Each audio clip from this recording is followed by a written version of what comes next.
Mirasee.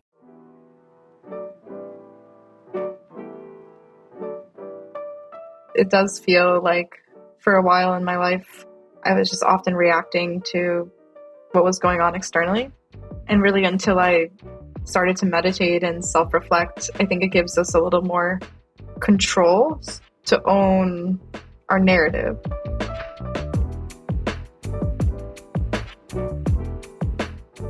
I am Esco Wilson, and this is the Self-Awakened Lifestyle. I'm a lifestyle designer and performance coach. I've helped hundreds of professionals learn how to tap into the power of their innate potential and thrive on a whole new level.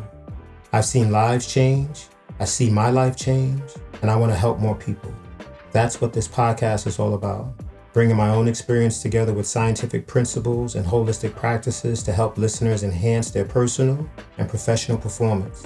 In each episode, I talk with guests about discovering and expanding life's possibilities by exploring the mind, body, spirit connection and diving deep into personal authenticity.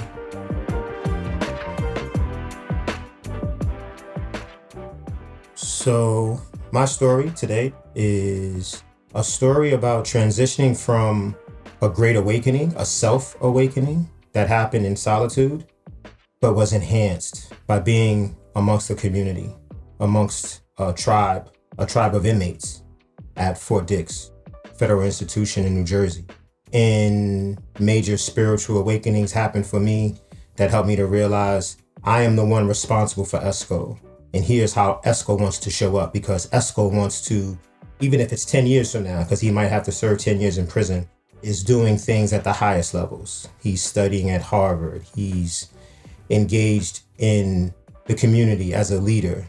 He's enhanced himself. He's amongst people that he truly respects. I saw that and I embodied that on an individual basis, working out on my own, carving out a path of nutrition and enlightenment and spirituality and study that allowed me to write my thesis paper, my final paper, to get my grad degree, to finish that work before I got sentenced during this whole season. So the gun is to my head and I showed up for myself as an individual. And I saw myself transform at the highest level. But it got enhanced when I actually walked through the prison gates in May of 2004, because I saw myself amongst all the hundreds of inmates. I saw my past, I saw my future in the behaviors, in the conversation, in the triggers that were stimulated in me amongst this clan of people. I knew what I didn't want to do. I saw people sleeping their life away, learning how to be real skillful at things that wouldn't translate into a future, overwhelmed by their stories of the past, knowing that those stories are not going to carry on into their future. And it helped me to carve out the Esco that I wanted to be. It helped me to associate with others who I truly admired, who I knew, who I resonated with. And I felt and I believed they were going to be successful, making it their way out of prison into the free world and conquering in the free world. That's what I wanted. So instead of 100 inmates all around me, you dwindle it down to your nice, tight-knit community of people who were truly focused. We worked out together, we studied together, we built programs together. And I felt very much like a leader amongst this more tight-knit group, maybe about 15, 20 of us. Now, of course, we're in prison, so people are coming and going. And we would invite new people to this tight-knit group, and then others would leave, and we would get stories back. So I saw in that moment who I was. Esco, year 1 in prison, year 2 in prison, year 3 in prison. But I also saw this is what I used to do. So I saw my past and how I'm moving away from my past and learning from my past and enhancing and gaining wisdom. I also saw my future in the moment. And I was living in the now every single day, every single breath while I was in prison, because I was amongst a community of individuals that helped me to see all of myself in many, many, many perspectives. And it was one of the biggest meta-consciousness experiences that I've ever had, because it was long, close to 5 years. It was consistent. It was contained. So it's not like 4 years of college. We can be much more loose. This was sit in this container amongst these people and decide what you want to realize about yourself.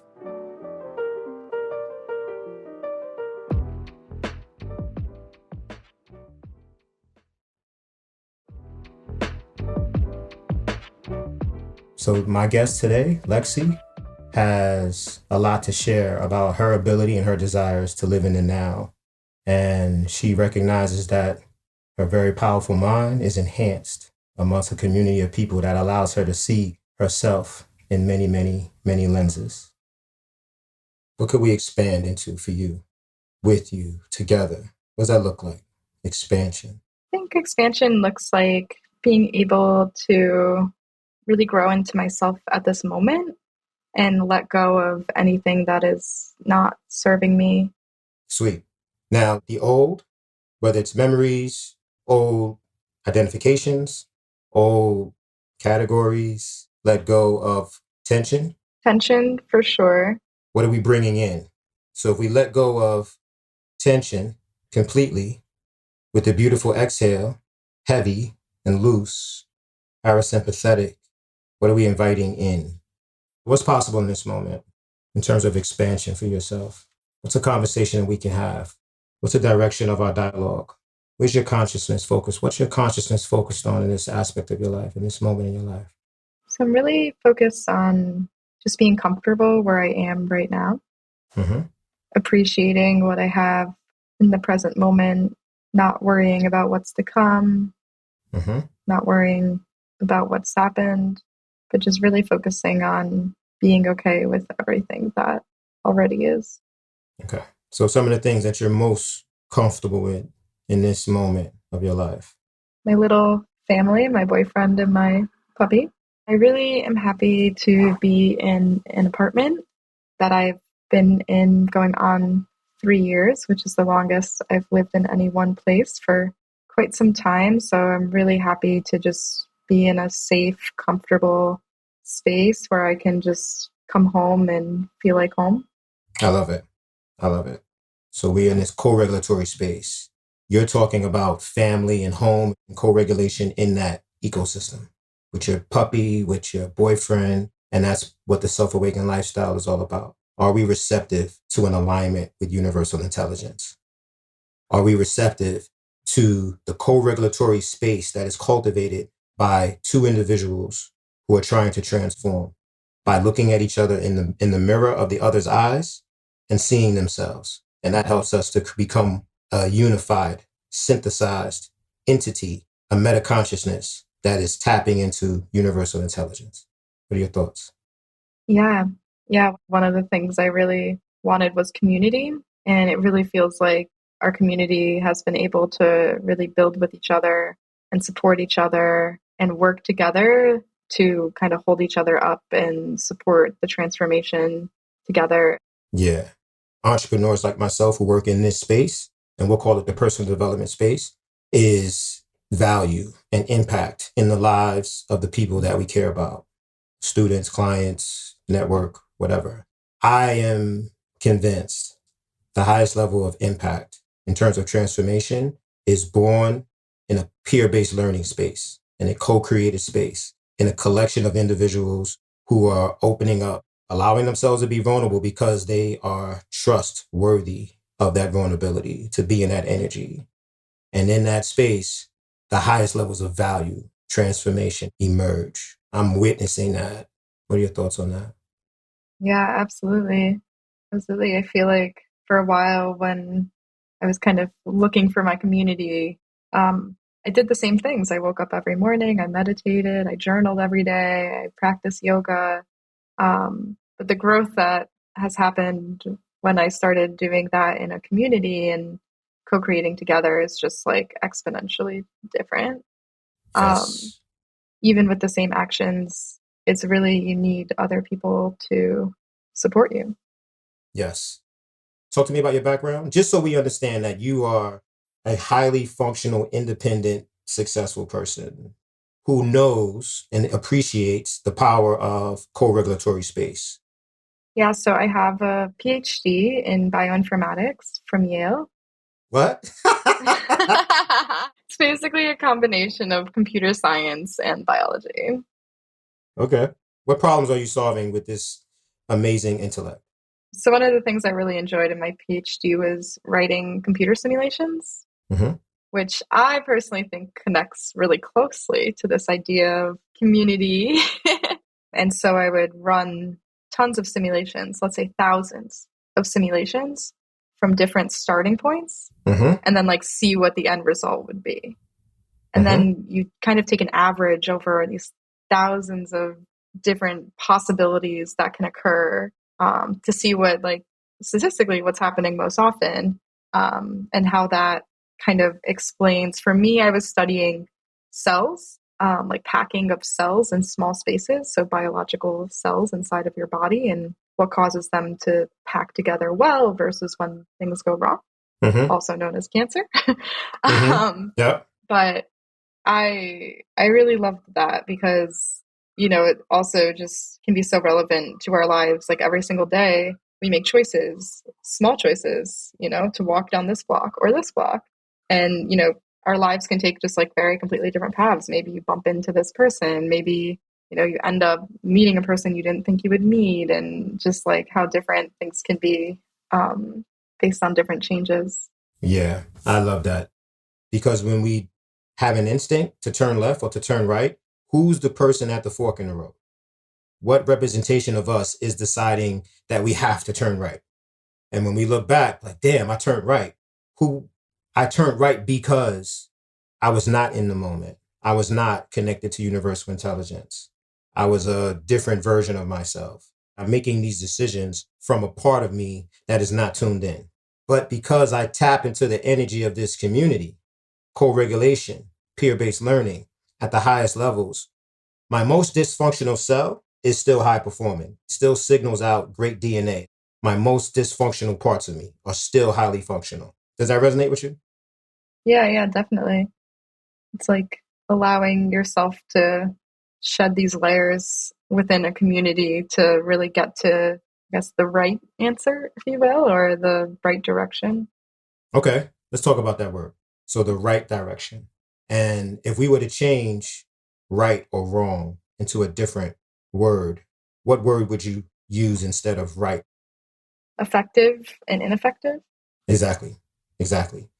Impactful, effective, beneficial, and bad versus good, evil. Like these words, not that they're wrong, they're just not effective for the exploration that we want and the ability to see ourselves in multiple ways by allowing a certain type of energy, a certain type of consciousness, certain language in conversation amongst a group will kill that energy. So I know when we journal, we circle keywords, we underline key phrases to tap into that invitation to the next level of energetic expression, to the next level of exploring our thoughts and our embodied expression of thought. So we really feel blissful. We really feel curious. We really feel empathetic with the story that's being shared by our community member who might be shivering in their skin. You see their face and a tear starts to roll down their eye. And we know how to remain with them, curious about all that they are, mindful of advice giving. What does that mean to you, what I'm saying? That people are people, and our job isn't to decide what's right or what's wrong. It's really to be able to be present and hold space for our community to really unravel themselves and explore, and for them to determine what they need to bring them to their highest potential. And in this moment of your life, you're taking that somewhat into the workspace as a coach. What would you like to see happen? Talk to me about your new role as a coach, as a leader. Yeah, it's very different than my prior role. So before I was a manager, and I feel like as a manager, I'm expected to solve a lot of problems every day, every hour sometimes, and really mentor my team and teach them and bring them up to speed, teach them new skills, be the point person to answer tough questions. But as a coach, the coach is a mirror. Like, I'm not there to solve their problems. I'm there to kind of ask the right questions, play it back to them, allow them to see a few different angles, and see if they can kind of solve the problems on their own, actually. Even if you know the answer. Well, I really, really love this quote that someone said. So I did this coaching training, and I don't remember the exact quote, but something along the lines of like, how can I assume that like what I have to say is better or more important than what the other person is coming up with? And so it's the idea that maybe I've even seen the situation before. Maybe I've solved it one way and it went really well, but that still doesn't mean that my solution is going right for them. What I'm hearing is there's something inside of all of us that allows us to assume that what I have to say is correct and more important than what the other person has to say. And what is that exists inside of what part of us is engaged in that behavior? Probably our ego. I am the ego defender. I'm the lawyer for the ego. I protect the ego. I think the ego gets a terrible rap. Terrible rap. The ego, great. I love it.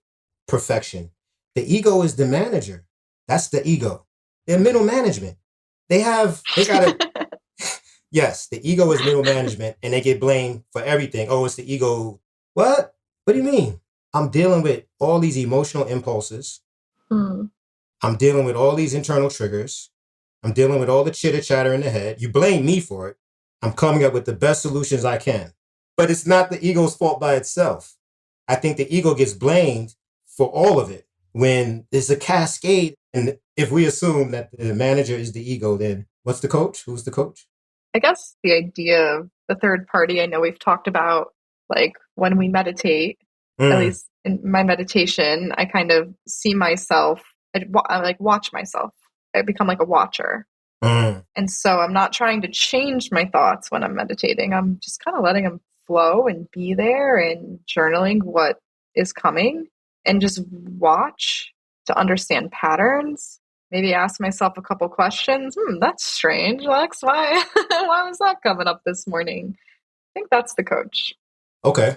I love it. The coach is able to step back and watch and invite all of the triggers, all of the emotional impulses, all of the unconscious storylines, legacy, all that to be brought into awareness in a comfortable, calm, intuitive way so that the ego can be invited into an alignment with all of that in the moment.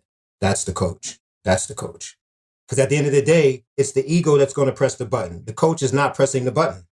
Oh, yeah. And I think you're right because we are really influenced by everything, right? The world is a strong influence to us. And I think the ego can be very influenced by other people, what they're saying to you, what they're telling you is right, what they're telling you is wrong.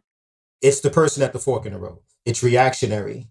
It's like, so you know me, used to sell drugs. And in that world, you're making decisions as an entrepreneur. And no matter what decisions you make, at some point, it's just stupid. It's just a terrible decision. It has a ripple effect. Now, you could be the greatest problem solver that ever existed, but in that field of toxicity, you're just rippling out more toxicity. So it's the same ego that exists inside of me, but we decided to let this part of me play with different material, with different tools, with different people. And I think the coach helps the ego to see the different games that are available. Make sense? What comes up for you? You know, it's true. It does feel like for a while in my life, I was just often reacting to what was going on externally. And really, until I started to meditate and self reflect, I think it gives us a little more control to own our narrative. Mm-hmm. And I think you're right that like I'm still the same person, ego, 10, 15, 20 years ago. But now I have the vision to kind of form my own tracks and use those skills to like actually build the narrative that's most beneficial for me.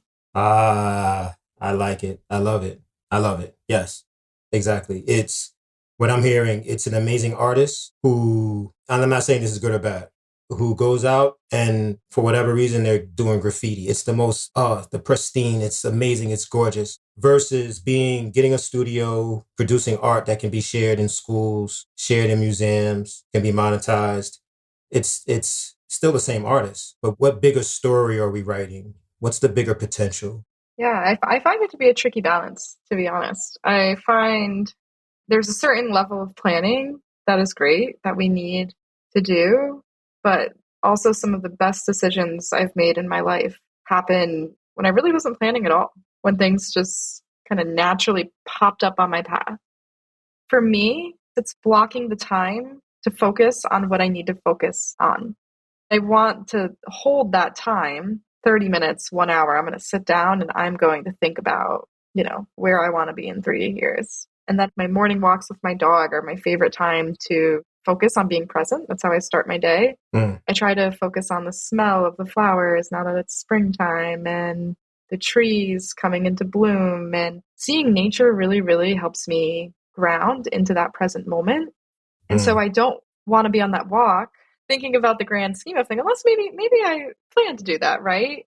But I do think there is that trade-off where it's like, if those are the times for me to go and be present and appreciate that present moment, I want to like revel in that. But then if I want to go and plan, I want to do that. And it's not mixing those two, context switching too much. I love it. And not that I'm challenging you, I'm just inviting you to a reframe. So the grand scheme, and the grand scheme is the playground of the conscious mind. The conscious mind can see it and kind of interpret it, categorize it, and do all of that. Great. I invite us to reframe grand scheme on a cellular level, on a somatic level, meaning there is a grand scheme at play when you see nature and your body's like, yup, I'm attached to that grand scheme. Fair or unfair? Fair. Like nature is there before us, will be there after us. On a cellular level, there's something that's happening harmoniously with the sun and the air and the earth and the ether and the fire and the water. And every cell in our body knows that I'm the same material as all of this. Take me into nature. And as an organism on this planet, we're in synthesis together. We're in that co-regulatory space together. And that's the grand scheme. And that's before this higher level consciousness try to start waving the flag of, I'm the grand scheme creator. That's just the way to like invite all possibilities from the somatics so that the body has all opportunities to heal itself and find homeostasis. When we are in the park or when we're sitting in solitude for 90 minutes, documenting and diagramming to manifest the person who is in the park, meditating, actively meditating and walking and wandering and gazing, they have a certain vibration, a feel. That person will manifest that feeling that'll ripple out to the manifestation, to the larger manifestation.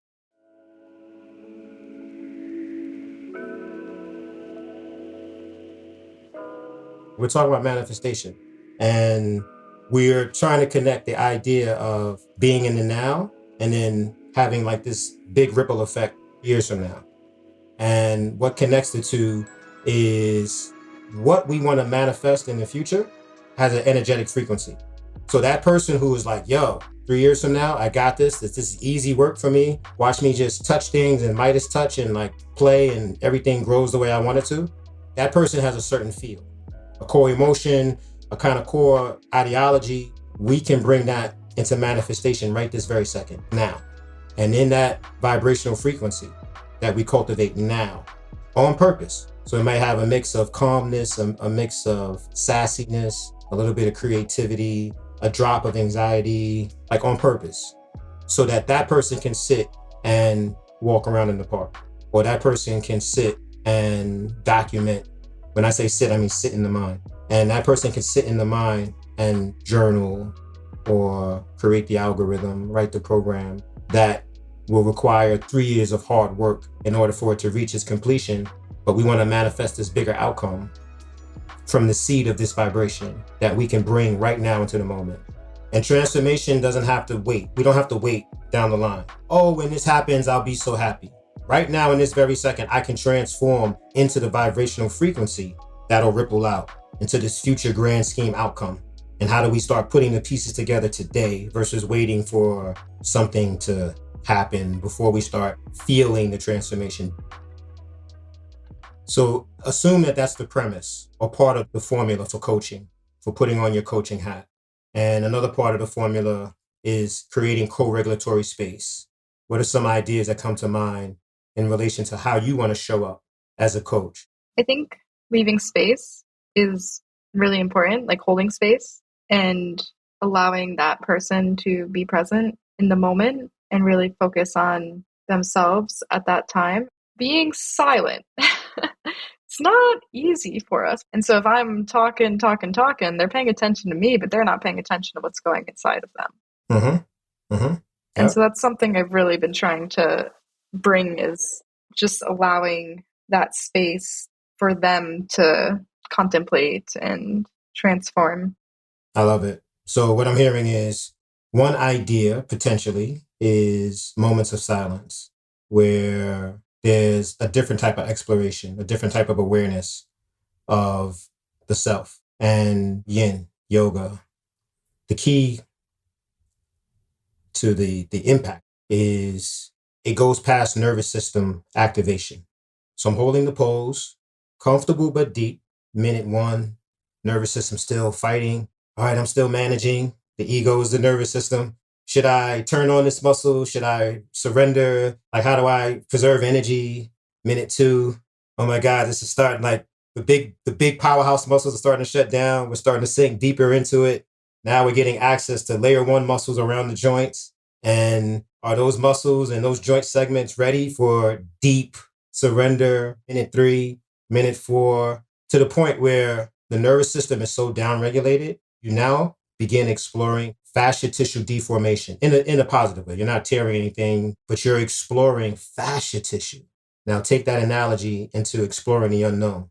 So we think we know something, and we're helping the coachee to like see different possibilities. But there's possibilities they're already aware of. They've already kind of like played with it. Moment of silence, exploring what we don't even know that we don't know, going deep into the unknown, where the ego's like, I don't know what to do with this. The ego has to be in alignment with universal intelligence to truly explore the unknown. It has to be non-reactive, open, receptive, empty, exploring possibilities in the unknown, where the potential for the outcome transcends what we believe is the grand scheme. The potential of that in the unknown, woo, now that's true transformational coaching right there. So not necessarily grand scheme, but what would you love to manifest in your life? Yes, I just really want family in the future. So let's create sensations now around parenthood. So take your time. And whatever you believe is correct in terms of sensations of an amazing mother, a parent, potentially a wife, somebody who is building a home.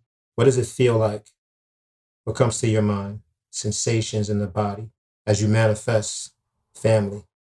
Definitely a lot of joy, stability, emotional regulation, healthy food, cooking, Mm-hmm. caretaking, providing, open, allowing my emotions to flow, hormones, different phases, seasons, a lot of change. Mm-hmm. Allow yourself to feel all of that. Receive and feel. Now, some of it will resonate powerfully, amplify what really resonates. That's the inhale, long, open, deep. Anything that's kind of trying to jump in that doesn't resonate, exhale into it, nurture it, purify it, and then inhale, amplify the purification, amplify what resonates on the inhale. Now, notice your cells start to regenerate a little bit differently. Every organ is operating at a different level with breath regulation, associated with a narrative, a visualization of parenthood. The vibrational frequency is manifestation now, manifesting now. I am manifesting now. I am manifesting now. I am manifesting now. Awesome. Feel the details of the vision, vivid. Allow that to amplify the emotions. Surrender deeply into the emotions. Let it wash over you. Expand the vision. Amplify the vibration. Full inhale. The exhale moves out of the skin. Family, legacy, joy, and peace. See the mother that you're becoming. Feel her presence now. Let her guide the vision. Let her amplify the vibrations. Okay, my friend. What stands out for you as we start to wind down, come back down to earth? I think what stands out for me is this idea that we can be like manifesting in the present moment. Like, we don't have to always be planning for the present moment to like have an impact on the grander scheme. Absolutely. I agree with that 100%. In large part because we do it all the time, and we tend to do it in the negative or the non-beneficial way, meaning we see a future that is terrifying and we embody the terror in that moment. And that creates a powerful frequency. And it's like self-fulfilling prophecy. We start to create physiological patterns, complexes, emotional complexes, all kinds of like stuff that the ego is trying to tap out, trying to like manage. In alignment, we can plan to spend more time amplifying bliss because we see a blissful future, or like loving because we see a loving family. And that's more heavy lifting. In the beginning, we want to use a little willpower, use some meditative focus, be in communities that allow it to be a little easier to amplify elevated emotions in line with core values and great manifestations. But the beauty is, as we get momentum and as we start to become, that really becomes the only option. Like that's the only thing that we really want to manifest in the moment. We only want to feel love. We only want to feel bliss. And anytime we have less than that, we're sensitive to it and we make the adjustments quick. We start to see like little twitches in our face that lead to poor communication, or the little sensations in our gut that, make us more aggressive. We see that faster and we make the adjustments. So yeah, I love the fact that we have this amazing responsibility to manifest the vibrational frequencies and the emotions and the ideas of any future that we want. And we have that responsibility to start manifesting that in the very second. Sweet? Yeah.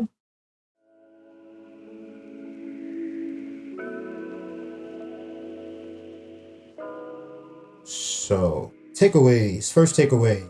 So, throughout the show, there's many beautiful ideas that emerge. There's different insights that kind of blend together into a larger understanding. And some of the major understandings that emerged into my mind during the show with Lexi has a lot to do with the ability to watch yourself in a specific moment becoming relaxed. Can you recognize tension? Can you recognize the release of that tension? A compliance of the nervous system, which is related to a sublimation of the ego. The ego becomes less defensive somatically. It releases its defensiveness, its tension. I'm on the fence between fight or flight, and I can sit and observe and really be here and now. The second major idea or set of insights that emerged for me is, and it kind of builds off the first idea. As I watch tension release from my body, I'm watching myself transform. I am living my transformation in that very moment, allowing me to settle and surrender into the now. Knowing that as I settle deeply into this transformation, I become an explorer of the unknown. I'm surrendering tension.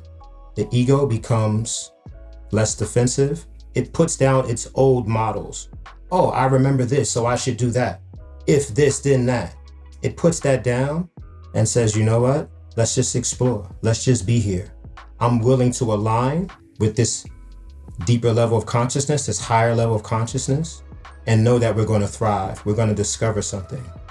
But we are experiencing it now, even though that discovery might manifest in the future. So the transformation is now. The vibration that we're trying to understand is happening now. And the story that is being told by the ego that is now in alignment, a sublimated ego, is a story of a willingness to explore the unknown and not be defensive, not engage in fight or flight, but journey and curiosity.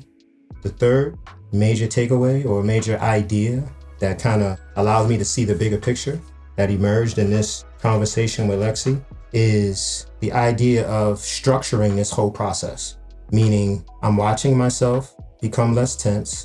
My ego, which wants to run, is surrendering into the moment. And how do I systematize that? How do I recognize that there is a core sensation, this body that's disappearing, a withdrawal from the senses. There is a core emotion, a pure emotion that is not just heartfelt intelligent, but pure and open and willing to allow any emotional impulse into the exploration of now. And because we can explore, we can now attach it, this emotion, the fuel of our behaviors, we can attach it to the vibration that we're creating, the vibration, the identity that we're creating, the identity of the person that will at some future moment manifest what we want. And that moment is actually happening right now. We're creating that vibration right now. And the ability to see that system. And for my good friend, Lexi, to be able to know that she wants to relax, she wants to be in the now, but there's a set of practices, there's a set of awakenings that allow her to feel the sensation of the vibration, that allows her to live in the now, but also manifest her future. There's an emotion that allows her to experience the now, but also manifest into her greater grand scheme narrative. And there's an identity that is living in the now, but understanding all. Wisdom from the past, projections of the future, ideas and inspirations. She can be that person. And to be able to connect with her and experience that and learn from her allows me to put these ideas in a more systematic way. And me describing it, yes, it'll build into something in the future, but even now describing it, I can feel it, that I am the person that is putting out the vibration towards manifesting your greatest intentions. And that's transformation in the now. So those are the major grand scheme ideas that help me to think the way I think and help my community to build a meta consciousness that really serves our benefit. And it's my pleasure to be of support to Lexi and allow her to be of support to me and share it with all of you. And hopefully it is of great support to all of you listeners who we cherish very much, and we honor and appreciate your support. Thank you so much.